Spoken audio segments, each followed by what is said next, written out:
ma santé, de mes sentiments, de mon avenir, de mon travail. C'est là le centre terriblement égocentrique de l'astrologie. Et elle est dangereuse parce qu'elle crée une vue fataliste de l'esprit. Elle sape la liberté de choix et par voie de conséquence la liberté de conscience. L'esprit de décision est mutilé par ce déterminisme païen. Celui qui y a recours est programmé par les étoiles, autrement dit, il est astrocommandé. Voici un exemple extrême, mais vrai, que produit la dépendance astrologique. Une riche étrangère de la meilleure société est venue à Genève pour accoucher. Tout s'annonçait bien, mais la future mère devenait de plus en plus anxieuse. Que se passait-il? On a appris qu'elle avait été consulter un grand astrologue italien qui lui avait dit que pour que son enfant naisse sous la meilleure étoile possible, il devait naître un certain dimanche matin à 10 heures. Et comme la date s'approchait et que l'accouchement ne se précisait pas, elle a exigé de le provoquer par une césarienne. Et ce dimanche à 10 heures du matin est né un superbe garçon, sous la meilleure étoile. Seulement, sans explication possible, 4 heures après, l'enfant était mort. Et c'est pour qu'il naisse sous la meilleure étoile possible que sa maman l'a fait naître ce matin-là à 10 heures. Triste exemple d'aliénation diabolique qui nous conduit à affirmer que véritablement l'astrologie est satanique. Cela remonte très loin, au début de l'humanité, dans la jeunesse, quand nos premiers parents ont été tentés. Souvenez-vous de cette phrase qui leur a été suggérée. Vous serez alors comme des dieux. C'est le même langage. C'est se passer de Dieu pour avoir accès à la connaissance. Ainsi, l'homme croit être le maître de son temps et de son destin. Il régit tout. Il n'y a plus de place pour Dieu. Ceux qui flirtent avec l'astrologie ou qui sourient de ces choses ne devraient pas oublier que lire l'horoscope, c'est aller consulter l'adversaire de Dieu pour sa vie. C'est la parole de l'adversaire contre la parole de Dieu. Quelqu'un pensera que j'ai employé des mots extrêmes, diaboliques, sataniques. Mais en quoi l'astrologie aurait-elle ce caractère? Eh bien, ceux qui y ont recours se placent sans le savoir sous l'autorité de ce que l'Épître aux Éphésiens appelle sous la puissance du prince de la puissance de l'air. En plus, elle est une désobéissance à la parole de Dieu. Tout commerce avec l'astrologie produit une aliénation spirituelle.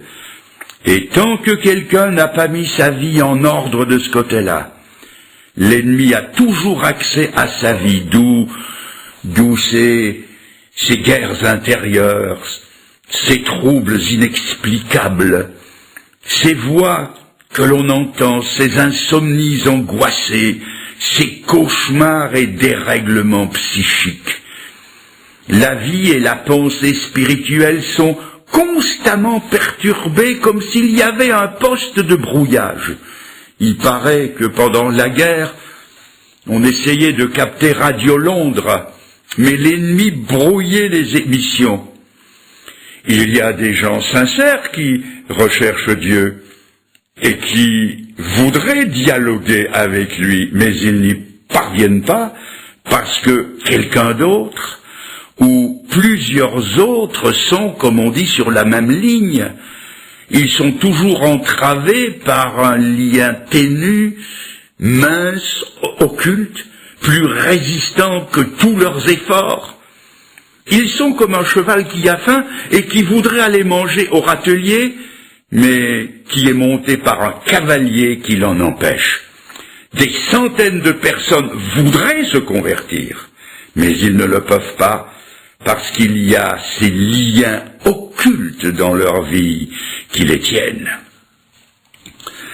Nous assistons dans ce début de 3e millénaire à un véritable réveil d'occultisme qui prépare la venue du plus grand des occultistes, celui que la Bible appelle l'Antichrist. Il y a 60, 70, 80 ans, peu de journaux avaient une rubrique astrologique. Aujourd'hui, plus aucun journal, plus aucune revue ne se prive de publier cette rubrique-là. Or, l'histoire nous a appris que chaque fois que l'homme s'est massivement détourné de la parole de Dieu, il est entré dans des périodes de décadence et il s'est attaché, comme le dira l'apôtre Paul, dans 1 Timothée 4, à des doctrines de démons. Madame Soleil, la grande voyante française décédée il y a peu, a dit que sa vogue était due à l'abandon de la foi chrétienne. Cette vogue d'occultisme est le signe que les hommes sont de plus en plus comme des brebis sans berger, et ils s'attachent, comme le dit l'apôtre Paul, à des fables. L'angoisse des gens est telle aujourd'hui que suite à une offre astrologique gratuite par une station de radio périphérique, elle a reçu 20 000 appels pour une seule émission. Voici quelques années, un grand quotidien américain qui, pour des raisons que je ne connais pas, n'a pas pu faire paraître sa rubrique astrologique pendant plusieurs jours, a été submergé de dizaines de milliers de lettres de gens complètement désemparés parce qu'ils ne savaient plus comment diriger leur vie. La parole de Dieu est sans équivoque à ce propos. Je vais vous relire une partie de ce que Dieu dit à ce sujet. Quiconque fait ces choses, c'est-à-dire évoque les esprits, dit la Bonaventure, interroge les morts, les devins, les astrologues, les augures, quiconque fait ces choses est en abomination à l'Éternel. Et le prophète Ésaïe nous donne des précisions dans son chapitre 47 à partir du verset 12. Il dit ceci: « Reste donc au milieu de tes enchantements et de la multitude de tes sortilèges, auxquels tu as consacré ton travail dès ta jeunesse. Peut-être pourras-tu en tirer profit. Qu'il se lève donc et qu'il te sauve, ceux qui connaissent le ciel, qui observent les astres, qui annoncent d'après les nouvelles lunes ce qui doit arriver. Voici, ils sont comme de la paille, le feu les consume, ils ne sauveront pas leur vie des flammes. Tel sera le sort de ceux que tu te fatigues à consulter. Il n'y aura personne qui vienne à ton secours. » Mes amis, si nous entretenons le moindre rapport avec ces choses, nous nous prostituons spirituellement parlant. Et si nous ajoutons foi à ces forces occultes, nous entrons en alliance avec les puissances démoniaques, et croyez-moi, les démons, en alliance, ils ne lâchent pas facilement leurs partenaires. Quelqu'un va dire, mais alors, que faut-il faire? Pour en être délivré, il faut se repentir de la lecture des horoscopes et de l'intérêt qu'on leur porte.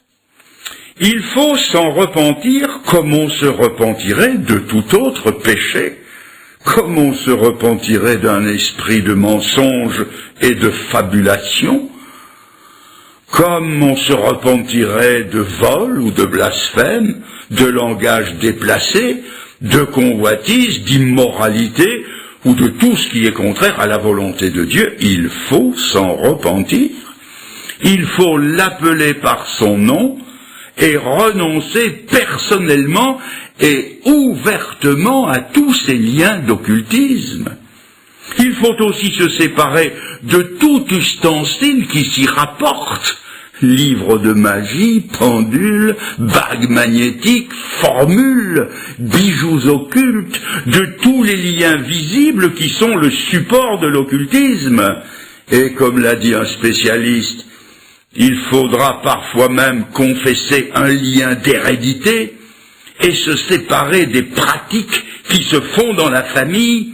Il faut s'en séparer et en appeler au secours de celui qui délivre, le Seigneur Jésus-Christ.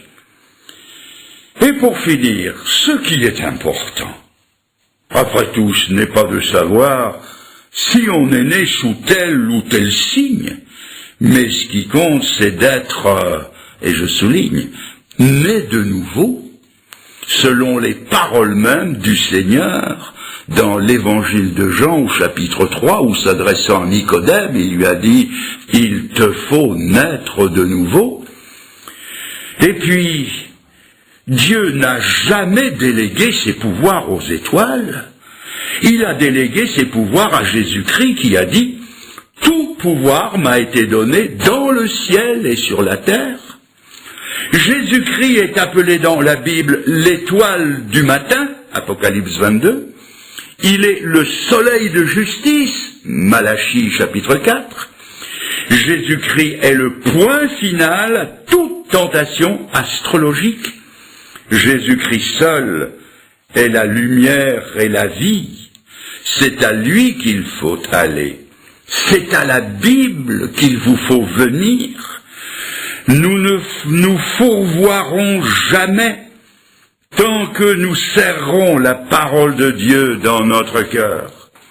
Dans le psaume 31 et au verset 16, il y a un beau verset qui dit ceci, et je vais me permettre de le dire 2 fois. Mes destinées sont dans ta main. Mes destinées sont dans ta main, et pas ailleurs, et en tout cas pas dans les étoiles. J'aimerais maintenant, juste avant de finir, vous dire ceci. Jamais, vous entendez? Jamais. Jamais les étoiles de l'horoscope ne vous raconteront la plus belle histoire du monde qui est révélée dans les évangiles. Jamais les étoiles ne vous parleront de l'étoile de Noël. Jamais les étoiles ne vous parleront de vos péchés, ni du besoin de vous repentir. Jamais elles ne vous parleront de la grâce de Dieu pour le pécheur. Jamais les étoiles ne vous diront comment vous pouvez être sauvés. Jamais elles ne vous dévoileront quoi que ce soit sur l'au-delà. Jamais les étoiles ne vous diront qu'il y a un enfer à éviter et un paradis à saisir. Jamais les étoiles ne vous parleront de l'espérance ni de l'assurance de la vie éternelle. Jamais elles ne vous conduiront au crucifié du calvaire. Jamais elles ne vous diront que le sang de Jésus-Christ nous purifie de tout péché.